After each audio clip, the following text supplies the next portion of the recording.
Good evening. We're here tonight. Welcome to the Tuesday, February 8th, 7:25. We're going to have a public hearing regarding local lighting law 1-2022 as attached. And we will open up the meeting, the hearing to public comment.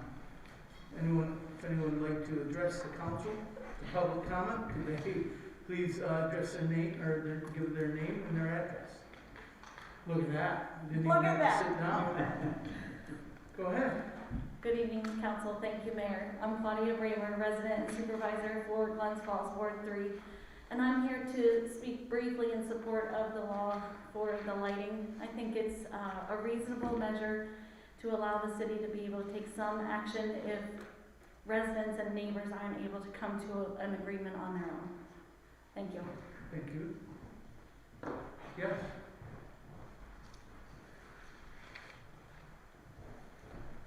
My name is Frida Tote. I live at 18 Goodwin, and I am in support of this law, and I also hope that care will be taken to make sure that it also extends to apartment buildings. Thank you, Frida.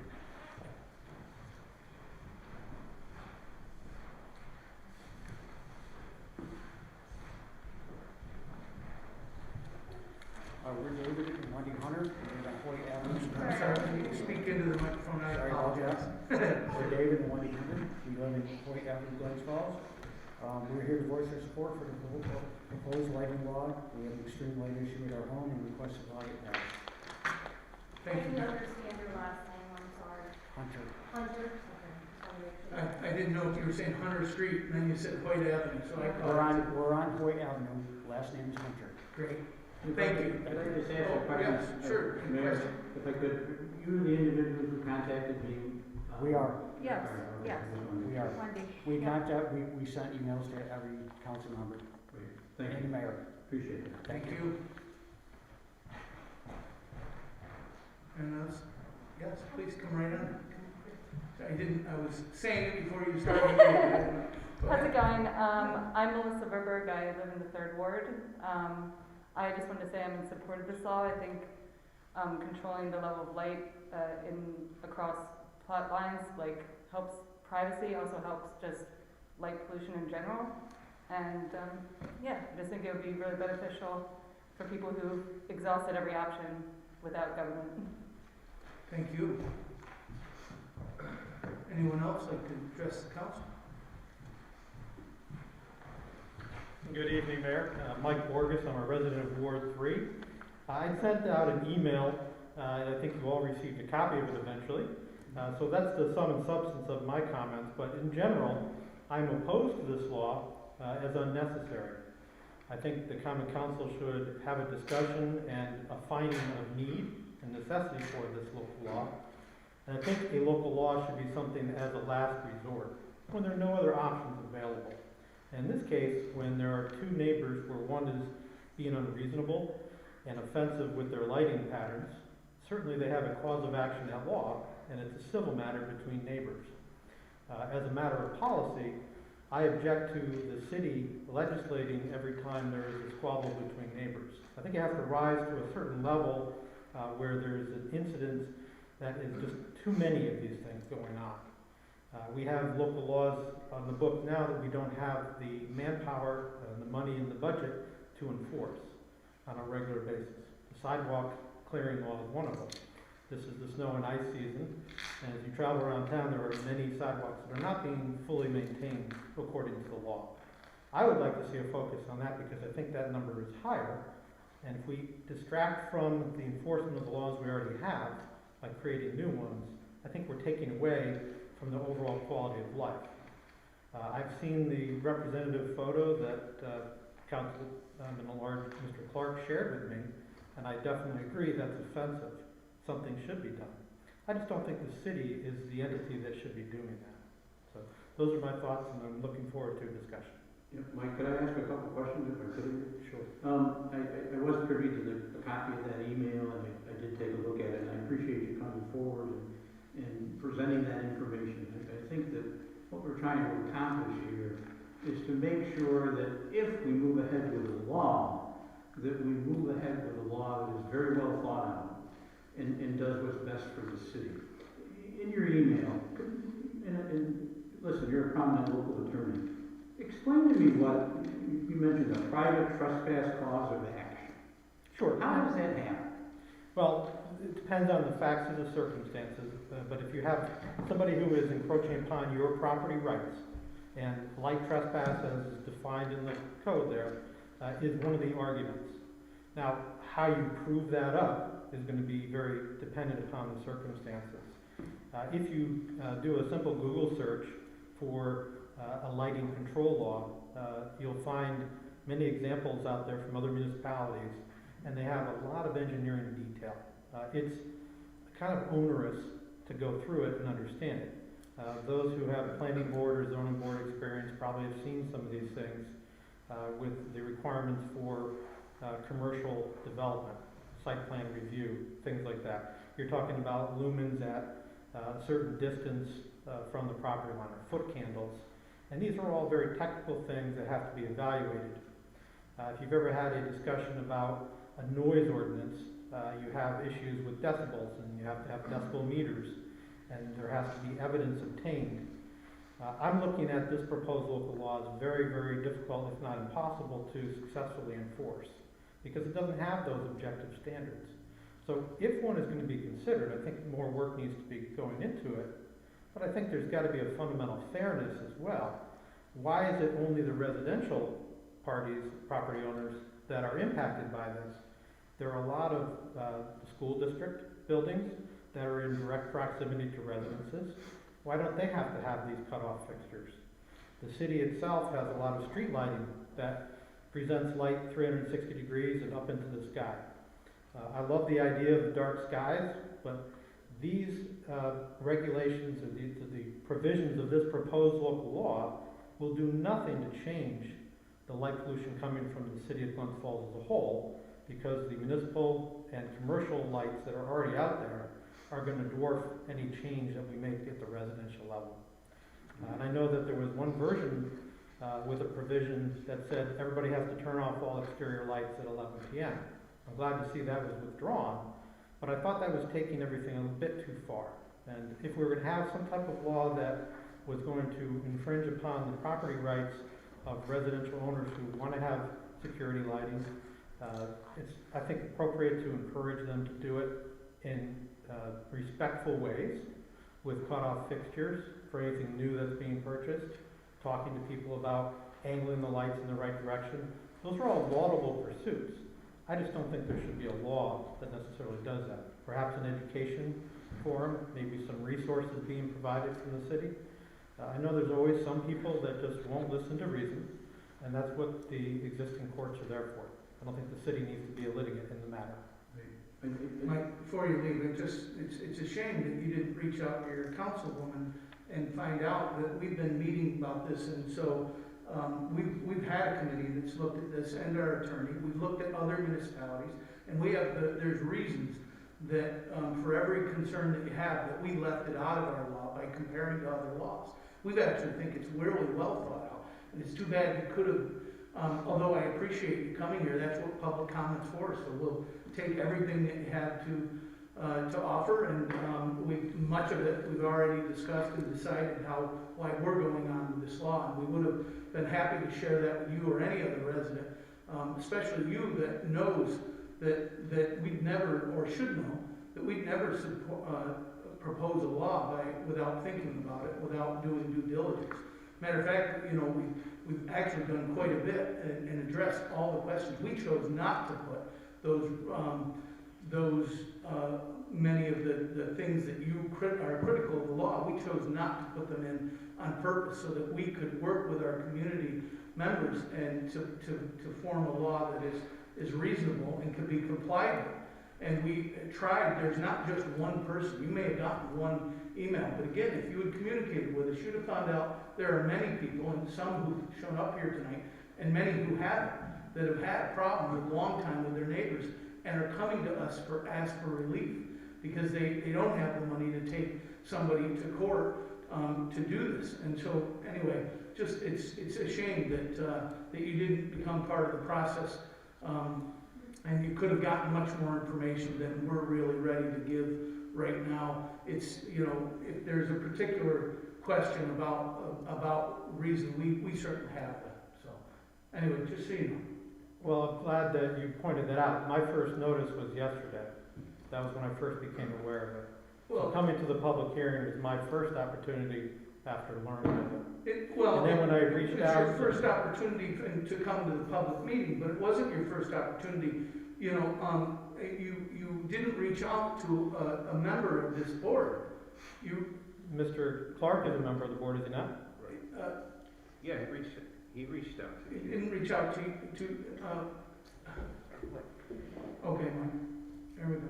Well, I just Go want to ahead. say, I think, you know, it's always good to have public input, and that's what public hearings are for. So it's nice, we appreciate everybody who's come to comment. And I would suggest that we keep the public hearing open. We can meet in committee, consider all the comments. If we feel we need to make adjustments, we can do that, and then we'll post the amended law. I do think, at least, and we'll see what everyone else feels, I do think it's necessary to have the law, but I am open to ways that it may be improved. I mean, that's always a case. So that's my suggestion, that we table it, that we meet in committee, consider all the feedback we've had, and then, you know, go from there. And if that comes in the form of a motion, Councilwoman Palmer, I would support that. Second. May I ask a question about the prior meetings that you've had? Are there minutes available for the discussion as to the reasons and rationale for why you've done what you've done? No, and every something like this, there's no meetings of the minutes. It's staff members, council, and council members who weigh in and look and consider everything. There's a list of laws that we looked at. There's a whole series. So no, there's really nothing that we have minutes on, Mike. It's what we came up with, and that's, so now it's open to public comment. You've made the comments, and that's great. We have them all in front of us to consider. But, You know, Mr. Mayor, you asked me, it was a shame that I wasn't involved earlier, and I'm asking for some indication of where I would have learned of this if you did it in committee, and it wasn't in a public fashion. It was a public meeting of buildings and codes. Well, there's A building codes committee meeting. Well, actually, there's a couple things. We do post notice for our committee meetings, and they're on the city calendar when we talk about them. But also, I've reported on it during committee reports at all the council meetings, and that would be in the minutes, and that would be on the YouTube channel. So, and then the last council agenda included, you know, the notice for the public hearing. So that has happened. That's fine. Yeah. But it's not incumbent upon a resident to actively go out and search these things. They can come forward at a public hearing. They And certainly raise can. these issues. Please don't misunderstand if I misspoke. I'm glad that you just spoke to Councilman Clark. It would have been great if you reached out to she's your ward representative, and she had a lot of the information that you were searching, that you reached out to Councilman Clark, and I was misunderstanding your email from an email from someone else. So Well, I had to reach out to my councilman at large because I had his email and Yeah, fair his enough. text message. Yep. But I did it because there was nothing on the website. I went to the website first, and there was nothing posted about this meeting and the public hearing.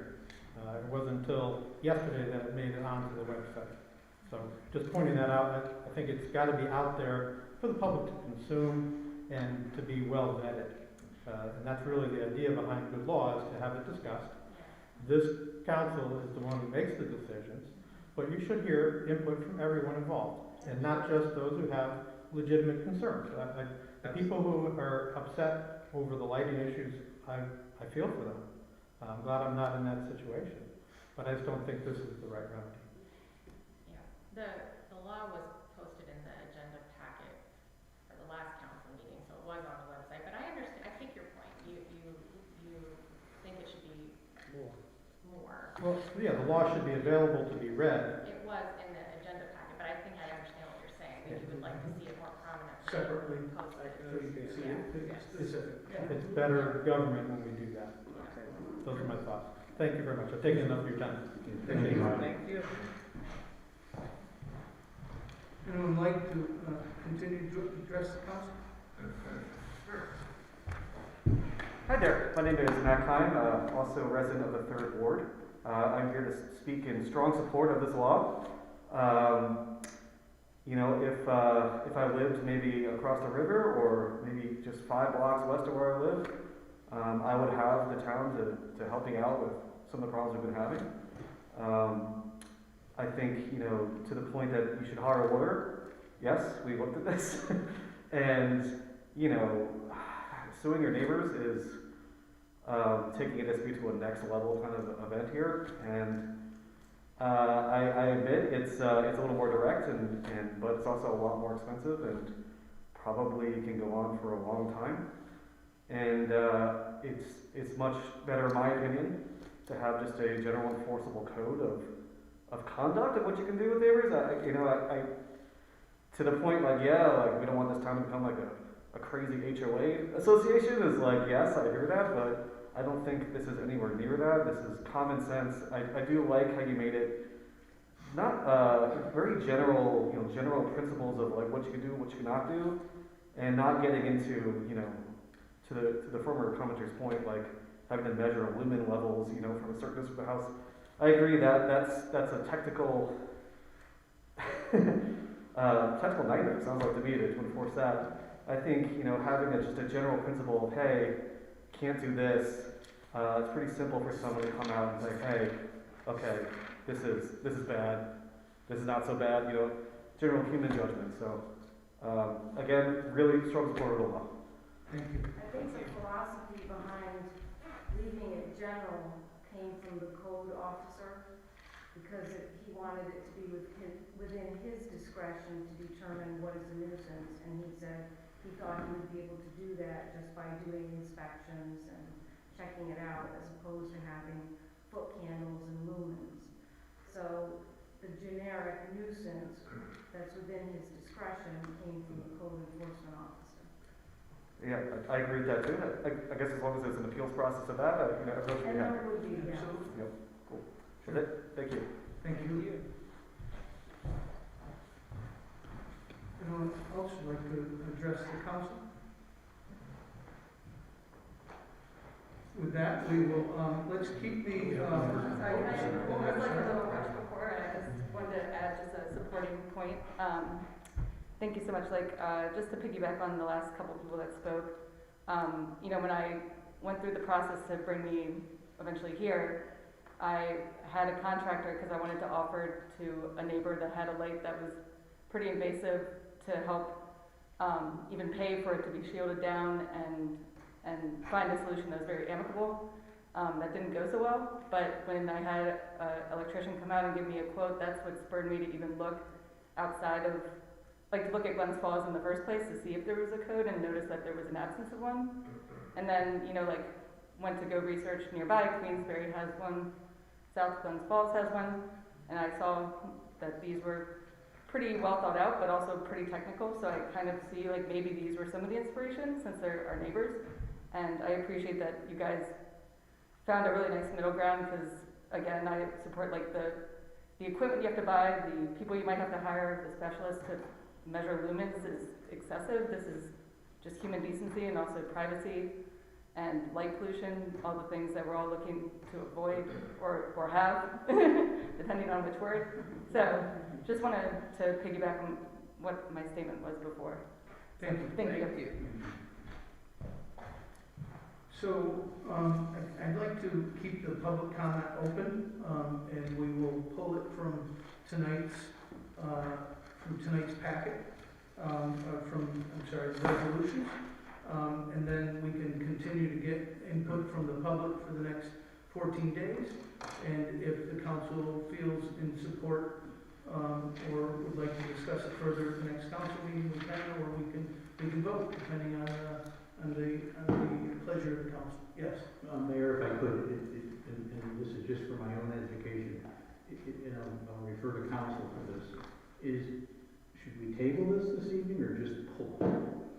Well, what we would normally do is at the beginning, for all of our resolutions, you'll hear me got my act together. You'll hear me ask if anybody would like to pull a resolution for discussion or for concern. And so that way we have a chance to talk about them. If anybody's uncomfortable, we just pull them. That's what our history has been. We just table it, and then again, it gives us a chance to discuss and decide how we want to move forward. Okay, so we will table it. Table it. You're not voting on number 5. Right, so we'll pull number 5. I was gonna do it when I got there. I think on the revised one, it's number 8. Oh. It is, I'm sorry. And you know, I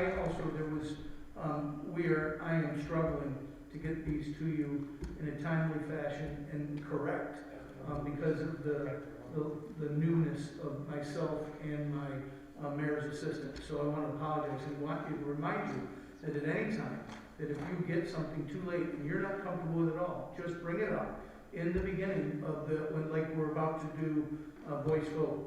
So all you need to do, and we want to encourage you all to do it. If there's any questions, we'll pull it. We'll have the discussion, and we'll put it, you know, and if there's a need, an urgent need, like the warrant, we can always address it that way. Okay?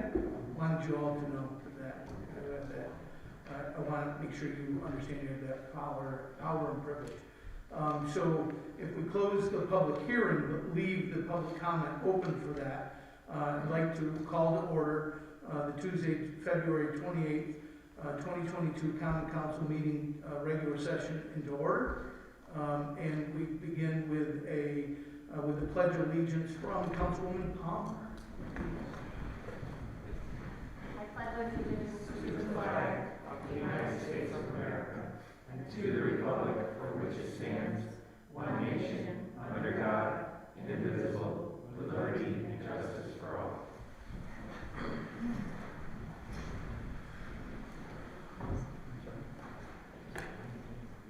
Normally, we would open up the next for public comment. Anybody else has any public comment, not necessarily about the local law, but just in general public comment for the council? Seeing none, we should move on to committee reports. And so I'm the one with the committee reports. I have here the previous work I did regarding the Common Council committees. I'd like to pass them out to everybody, that you can have them. And give you a chance to take a look at it before we start meeting. So there we go for that, for those committee meetings, committee reports. How's that? Let's see, you want to give me back those and I'll spread them that way. Sorry, I sent all 6 in the wrong direction. Let's see, I believe we are ready for voice vote, and so are there any, under this voice vote, there are 3 resolutions. Anybody like to pull any of those resolutions for discussion? If not, resolution 1 is a resolution approving the minutes of the January 25th, 2021 council meeting in Glens Falls Common Council. Resolution 2 authorizes and approves the city clerk's monthly report, January 1st to January 31st, 2022. Resolution 3 is a resolution to approve the 2021 end year report for the city clerk's office. So moved. Second. All in favor? Aye. And so we're going to pull number 8 from the roll call vote, the local law, and keep that open to public comment. So resolution 4 for roll call vote. Resolution 4 authorizing a contract with CT Mal Associates, DPC for $3,800, preparing an environmental review record and related program setup documents pertaining to a grant and agreement release of funds under the new 2021 Home Program Grant Award. Resolution 5 is a resolution authorizing the controller to decrease general fund expense line A11990-9000 contingency by $12,500 and to increase the general fund expense line A11910-4470 city insurance by $12,500. Resolution 6 is a resolution to increase the revenue code A 00999-1589A by $9,240 and to increase the budget expense code appropriation by A23120-1000 Police Department Personnel Services by $9,240. Resolution 7 is an increased line item A67110-2500 Parks and Other Equipment by $4,529.91. An increased line item A00999-2210 General Services Other Government by $4,529.91 for the Crandall Pond Snow Removal Broom. 8 is, we're told, I guess 8, then the new 8 is authorize the city to approve the City of Glens Falls Community Development manual payments in the amount of $4,053.90. Resolution 9, I'm sorry, I'm going to screw myself up here. 9 is the resolution that the Common Council approve wastewater treatment plant capacity evaluation and cost analysis proposal as attached. Resolution 10 is a resolution that the Common Council award the bid CGF 22-01 gravity belt thickener equipment and installation services to BDP Industries Inc. in the amount of $439,500 as in the attached. Number 11, is an approval of the community development payments. And 13 is an approval of the warrant. So moved. No, that's a roll call vote. Oh, Councilman Orange Clark. Councilman Yes. Donovan. Sorry, Councilman Donovan. Councilman Donovan. Yes. Councilman Landry. Can I ask a question first? Yes. Mayor, if I could, resolution number 6. Yes. Is that's an agreement that we have with the city school system to provide a resource officer and we're reimbursed $9,240 a month? I don't know. As I read the attached documents that were there, I kind of thought that's what it is. So in other words, our resource officer, which of course I think is a great asset to our community, is actually reimbursed back to the city to the tune of $100,000. Right. That's good. Thank you. Or maybe 6 months because of the school. Well, because of the school. Yeah. All right, absolutely. Yes. Councilman Palmer. Yes. Councilman Malcolm. Aye. Councilman Griffin. Yes. Thank you very much. Let's see. Old business, Mr. Clark. I have none. Old business, Mr. Donahue. None. Mr. Landry? Just a comment on the public hearing that we had tonight. My comment to this entire discussion and this long-term work that's been put into this, I applaud the last council. I'm new here, and I just wanted to be known that it appears that you did a very good job. You're attempting to do the people's business. That's what we're all here for. And I would like to see this thing move forward and that we take into consideration, those items that were brought up this evening. Thank you. Councilwoman Palmer. Yeah, I guess just adding to that, I'm gonna look through this committee list you provided, but my intention would probably be to call a committee meeting to discuss the proposed, comments. And, of course, that will also be posted in a public meeting, so I will, do that as soon as I read this and I understand what your committee structure is. Sure. Great topic to start with, right? Yep. There you go. Councilman Lappin. Yeah, there was a meeting of the Glens Falls Climate Smart Community Task Force on the 2nd of February, Wednesday, and we met with the people who are, we accepted the RFP for the climate action plan and inventories, and the next meeting will be on March 2nd. Thank you for the work. Old business, Councilwoman Good. Not yet. That's great. New business, Councilman Clark. I have none. New business, Mr. Dunn. Just one thing here, I've been talking to Eric Unkoff, and he is manager for the shirt factory. I think he sent you a streetscape proposal. Absolutely. Okay, Yeah. you reviewed it? And So what we're gonna do is, we're gonna bring that proposal to there is a committee of people meeting with the Arts District, right? And the Arts District is also the folks who just did and were working on the painting of our light boxes. And so I think that belongs with that, and so I'm gonna let that committee look at that, make sure it meets along it, make sure we support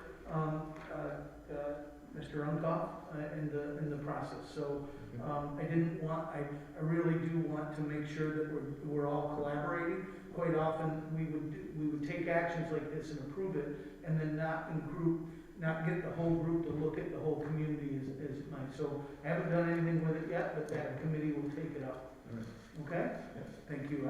I think it's a great idea. So Yeah, I don't think there's gonna be a problem with it, but I'd also like to evaluate, we have some grant money that we're paying for sidewalk painting that this group is working on, and they made a proposal to actually paint the storm drains, to make them more appealing. I don't know how you make the storm drain more appealing, but it's definitely in the proposal that the committee met with. It's part of our CBG block grant money, and also not just that, but the manhole covers. There's other communities that do artwork on their manhole covers to beautify the city. So I thought it all would go best there. Okay.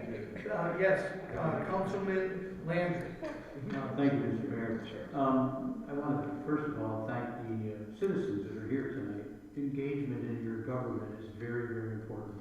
And those of you who are here and those who are watching on YouTube, we appreciate your concern as we try to make Glens Falls continue to be the great place that it is.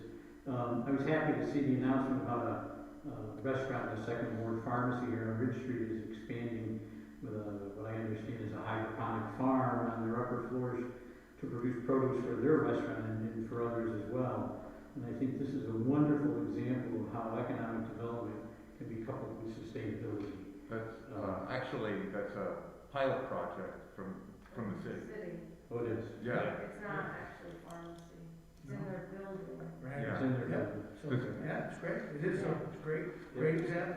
Exactly, thank you. On the Warren County website, they just released a source for social resource agencies that are available to individuals in the county, and where they're located and how to make contact with them. So any of our residents that do have the need to address certain problems that they have that are social in nature, go to the Warren County website. I believe it's under the probation department is where it's located, and I'm sure you can find a wealth of information.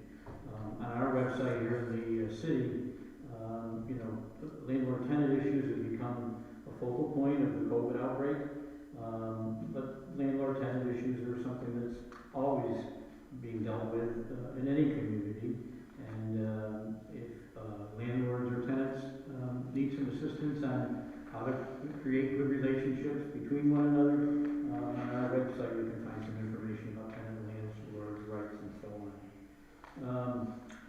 Sagamore Street in the Second Ward was the recipient of a major water break last Friday in the height of the worst snowstorm we've had all winter.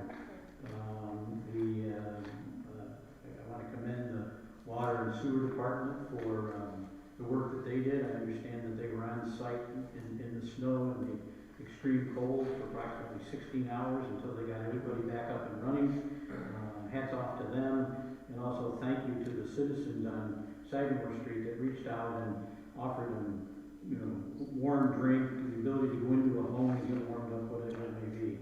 A job well done for the water department. It's kind of interesting, and I noticed this when I was campaigning. try to find a house for sale in the city of Glens Falls. That's a good sign to me. People want to live in the city of Glens Falls.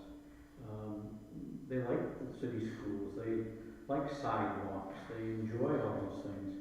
And a good example of that is over on Sagamore Street. They probably were one of the recipients of no water for a while. A young couple bought a house, restored it, found an old antiquated barn out behind it, and it restored that, and it really improved the quality of their lives along with their neighbors. So congratulations to them and to any individuals, young or old, who want to come to the city of Glens Falls. We'd love to have you live here. My bi-monthly plea is again on the table. If you have a fire hydrant nearby, keep it shoveled out. I was a volunteer fireman for 15 years, and I can assure you that every second counts when the fire department arrives in front of your house and you need water. And by just keeping that fire hydrant clean so they can see it and they can access it quickly will be a great benefit to you and everyone in your neighborhood.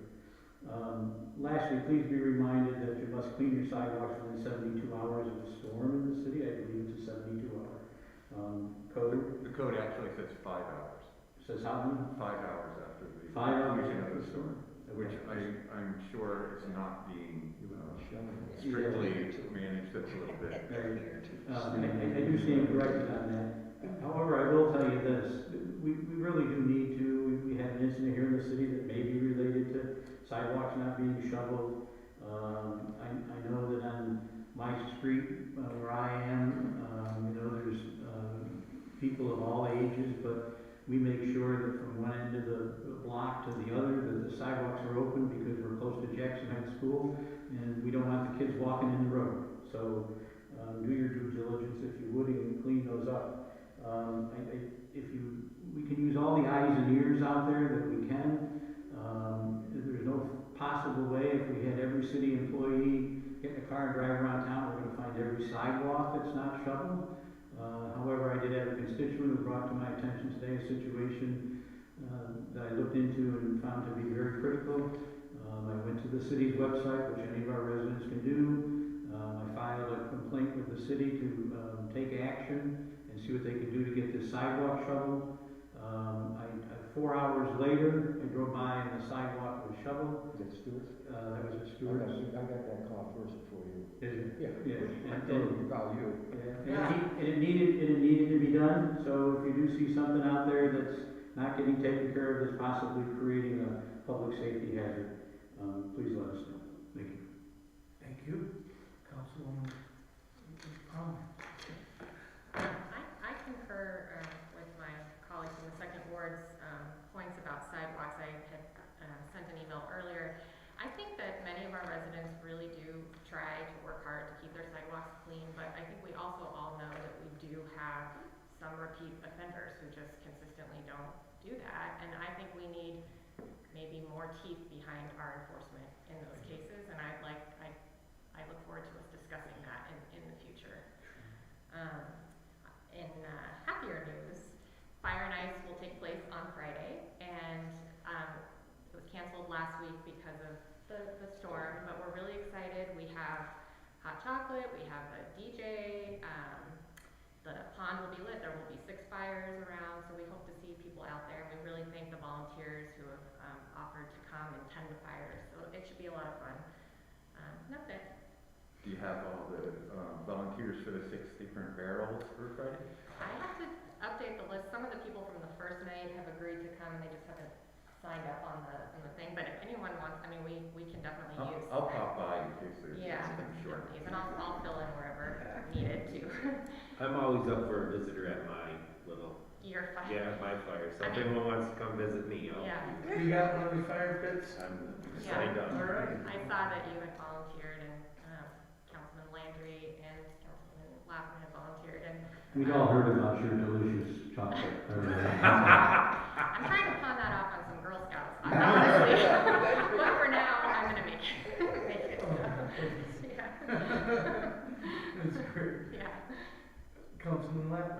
I just to piggyback on what Councilwoman Palmer and Councilman Landry were saying about snow removal. I think there's things that maybe we can do, outside of, I remember, Councilwoman Palmer shared that there was, somebody who was having difficulties being able to shuttle out their area. And if we can kind of get to those things, we can, maybe connect people with certain things,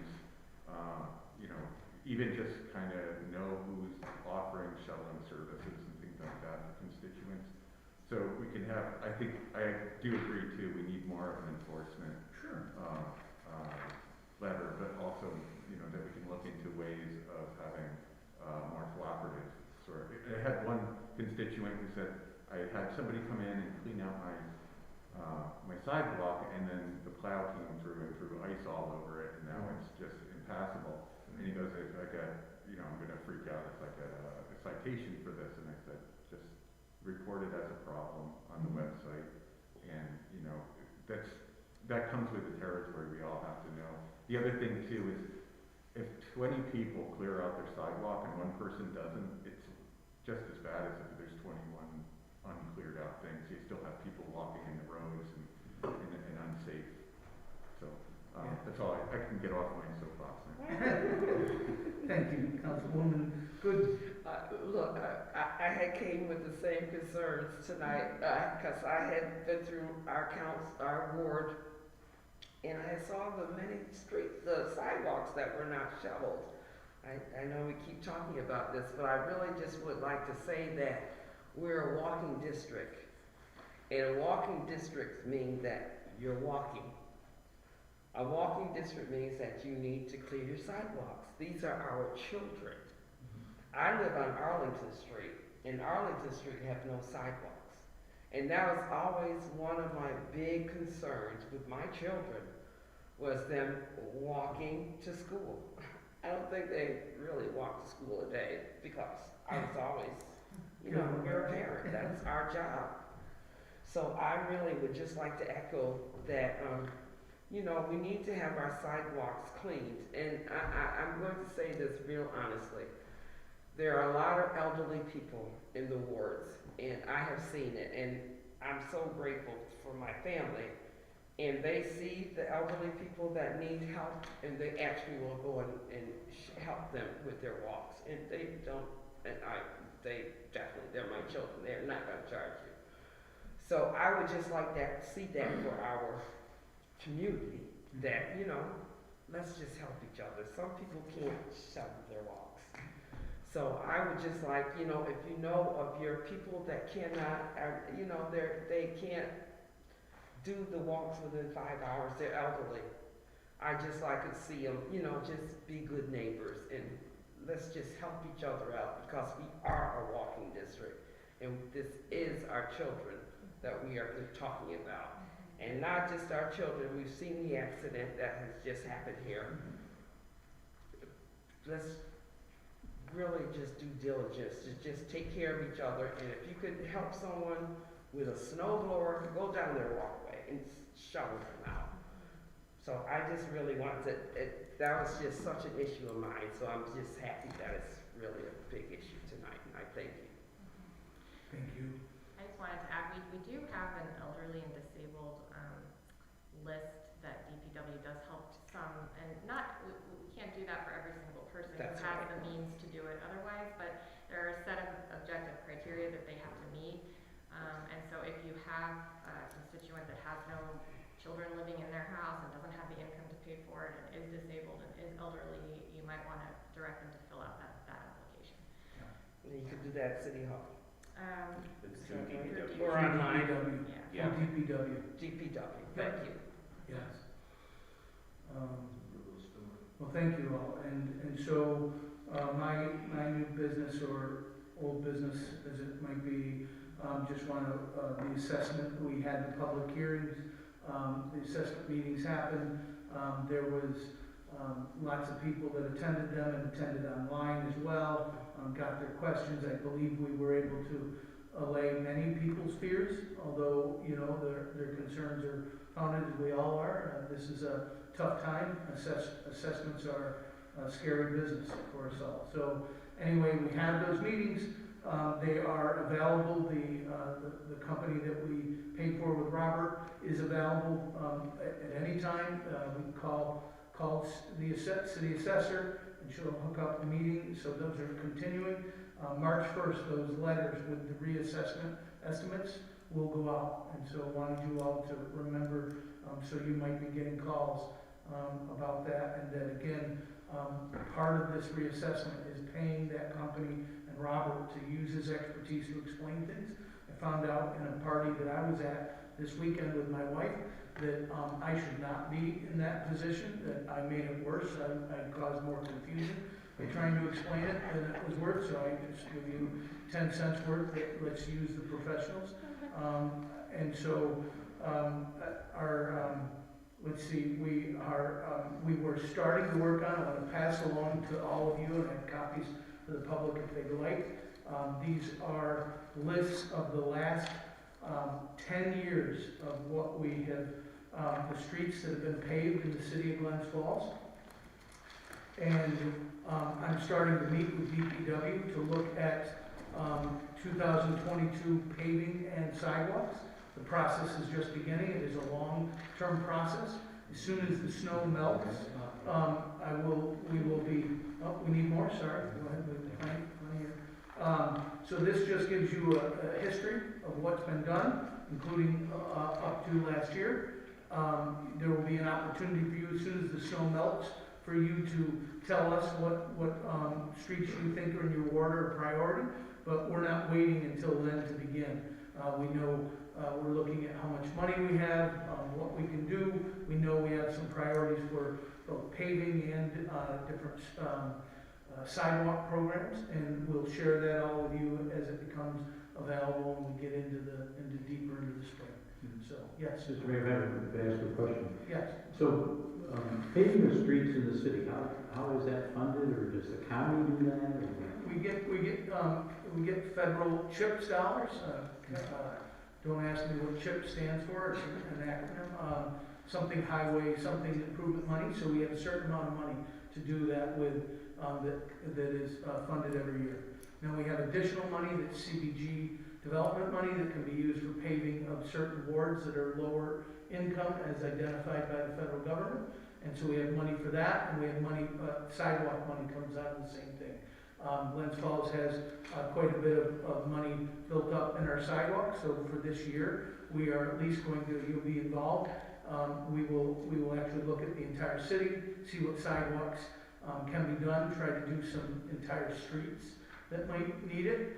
But we have to first meet and identify what those are, and then talk to you about, so the sidewalk is the responsibility of a resident.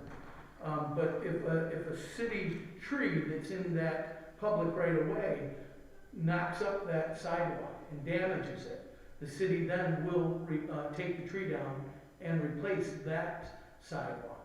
But there are many people who don't understand that for anybody whose sidewalk is in repair, the city has what they call a 50-50 program, which means that if you contact us and your sidewalk needs to be repaired, even though it's your responsibility, that if you pay for the cement, we will actually replace that sidewalk. Now, we use an outside contracting firm that does our sidewalk repairs for us because we don't have the manpower to have a year-round sidewalk crew. And so, therefore, we don't always get to all the sidewalks we need to.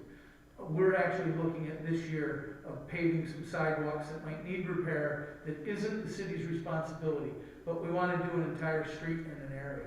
And so it's something we want to do, and we need to be careful. Previous mayors have been very cautious because they don't want everybody going, you fixed this guy's sidewalk, why won't you fix mine? And so we're going to have to work together as a team to look at that and try to find fair, reasonable ways to do it without making us liable to, we don't have the money to pave every sidewalk in the city of Glens Falls. If we do, our budget will be exploded. So we'll need to work on it, and I promise to involve you in every piece of it, and then the community as well. So the county, my impression was, even though you see county vehicles, the county is providing That's correct. I don't believe so, but I'm learning too, Councilman, and so I don't believe it is. I don't believe the Years county ago, only. though, they did. The county would come down with the pavers and do the paving. I guess the city would pay them, you know, the county would give the equipment. I don't know, Mayor Hall did give me a list of things that we could work with that are on, like, streets that are shared with the town of Queensbury, and did talk about at one point,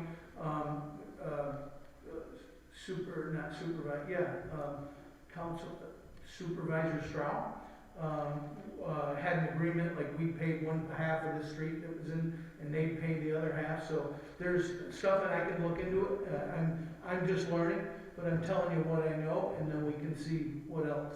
I also know we have like Route 9, which is different because it's a state route, and so I believe that that's a separate deal, but in general, in our neighborhoods, I think we're on our own. But I'll look in and be able to answer those questions. I'd just like to direct something to our city supervisor who is here tonight, Supervisor Kramer. When I was on the county board of supervisors back in the 90s, we fought hard to try to get the county to do something to help the city with paving the streets, especially when you see the money and effort that is put into paving roads in the North Country. And I would hope you would keep that on your agenda for something that the city really could benefit from, and my personal feeling is well deserving. Thank you. Next item I had for you was the fire and ice, and thank you, Councilwoman Palmer, for pulling that together with our recreation and it's actually a joint effort here with some recreation efforts and also our DPW who helps us maintain that pond. We also got a community garden time has donated a warming hut for this month to allow us to use it so that spectators can get out of the cold wind. So I just wanted to give them a kudos and a thank you. They're doing it at no cost to us, and they're putting up a sign at least let people know who's donating. It's only reasonable, and so please attend. I know I'm going to try. It'll be good to get me out of the office Friday night. Transit. I wanted to remind you that the renewed funding for a CDP HP bike share. We're starting with the same number as last year's, but we're asking for more and working with CDPHP to actually get more bicycles into the city. They actually were heavily used, and it was impressive. We were one of the more successful programs, CBPH and the CDTA. All these acronyms. Alphabet soup. It really is. So anyway, it was a very successful program where people could use it. And so the last, I wanted to let you know that we gave out masks today, and we'll give out some availability Wednesday, tomorrow. And so we have been handing them out in the lobby. We had hundreds that came down from the county, and the county supervisors had some as well. And we've been giving them out, and so test kits here and in the lobby. And the COVID rates continue to drop. Positivity rate is 9.9% of the county. That's fantastic. Averaging about 50 a day, which is a huge drop.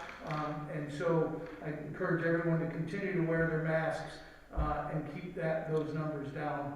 And then the last thing I wanted a special shout out to our water and sewer department also for repairing that. I heard there were neighbors. I keep mentioning this thing that I'm developing called the Glens Falls difference.